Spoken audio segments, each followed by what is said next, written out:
It's summer holiday time on the island of Sodor. Holiday makers come from far and wide to enjoy the beauty of the island. It's the busiest time of the year for fat control engines, which means there are more jobs to do.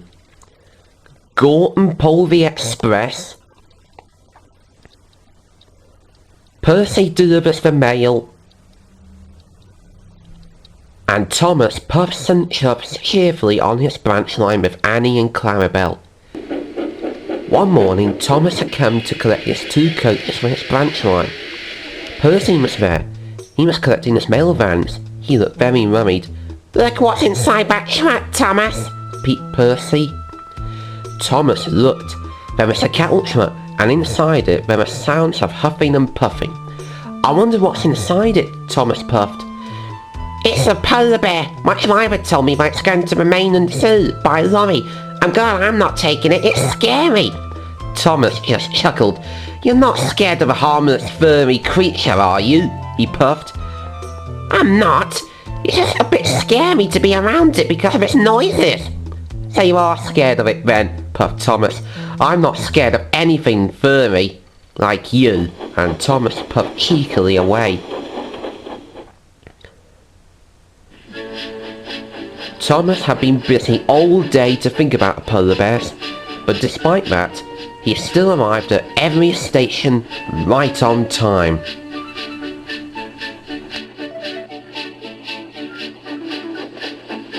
That evening, Sheriff and the workmen were waiting as Thomas finished his last train of the day. "The polar bear has escaped from the van," said Sheriff. "Please take the workmen so they can look after it until the keeper arrives." Thomas was happy to do this. Now he can see the polar bear close up for himself. "I'll show Percy I can manage anything furry that is not scary," he puffed to himself. The workmen climbed on board and Thomas puffed away. But as he got closer, he got a shock. The polar bear looked very white and is standing right beside the railway line. Thomas pulled to a stop and the workman got out. "Cinders and ashes," Thomas puffed. "I didn't think it would be that big. I thought it would be a baby cub one." Now Thomas began to feel nervous.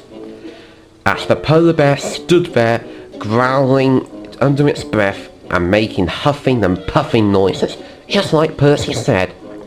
Then there was a loud whistle. It was Gorton's whistle. "Don't worry, little Thomas," he called. "I'm coming. I'll protect you. Out of our way, you big white monster." He blew his whistle and hissed steam. "Don't hurt or scare it away, Gorton," Thomas warned. The polar bear walked up to Gorton and sniffed at him. "Oof!" huffed Gorton. And that was that.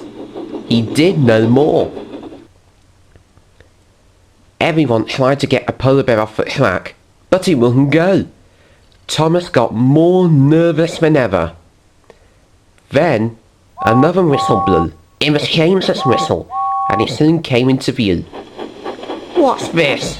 he puffed. "A polar bear escaped from the zoo. I'll soon settle him. Be off, be off!" And he began to whisk steam loudly. "Grrr," growled the polar bear, and he walked up to James. James now began to feel nervous, so he backed away nervously. "I don't want to hurt it," he puffed. The polar bear just stood there refusing to move, no matter how hard the workman tried to get it off. Thomas thought he'll never get back to his shed, and he'll never get away from a fierce creature. Then Max and Monty revved up. They revved their engines loudly, and it scared the polar bear, and they walked off the track.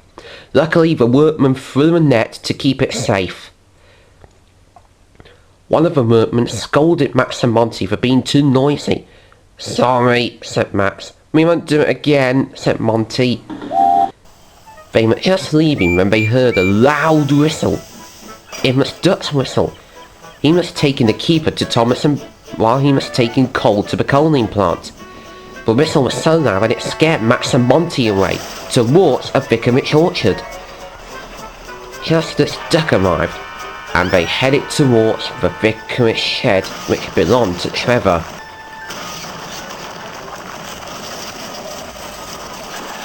Bertie and Trevor saw this. "That was some crash," said Bertie. "But on the other side," said Trevor, "it's kind of annoying because it's on my shed." Max and Monty felt very silly indeed. The polar bear and its keeper were soon reunited, and the keeper said it could learn the lolly by itself. But Thomas still felt scared inside. He began to wish that he hadn't seen the polar bear after all. He thought that it was almost as worse as listening to someone shouting at you. That night, he told the others all about it. They all felt sorry for Thomas, but Percy was still cross. "And Percy," Thomas puffed, "I'm sorry I teased you earlier. I realise now that not every animal is friendly." "Oh, that's alright, Thomas," Percy puffed. "I should have found out before when I hatched one with Alex a few months ago. But it still feels good to be friends." "You're right, Percy. I only thought that because if it's growling and huffing and puffing, I thought it's almost as worse as putting up with someone shouting at people." "Maybe so," Lisa reached. "But you looked after it really well, Thomas, just until the keeper arrived, and that was really brave." "Yeah," added Lightning. "So we all think you were really brave today, Thomas," said Sally.